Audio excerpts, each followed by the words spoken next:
দেখেই মনে হতে পারে এ এক স্বপ্নের নগরীতে এসে পড়েছি। আসলে এটা কোনো স্বপ্নের নগরী নয়। এটা জাপানের রাস্তার দুধার দিয়ে ফুলের সাজানো বাগান। যেখানেই যান না কেন, জাপানিজরা ফুলের গাছগুলা এত সুন্দরভাবে পরিচর্যা করে রেখেছে, এটা মনে হতে পারে কোনো এক পার্ক, কিন্তু আসলে না। জাপানের যেখানেই যাবেন না কেন, সব জায়গাতেই পার্কের মতো মনে হবে। আর যার যত মন সুন্দর, সে ফুলকে বেশি ভালোবাসে। আমার মনে হয় জাপানের মানুষ তার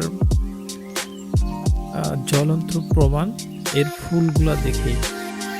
কোনো গাছের যদি পরিচর্যা না করা যায়, সে গাছটা কিন্তু ধীরে ধীরে মৃত্যুর শয্যায় পরিণত হয়।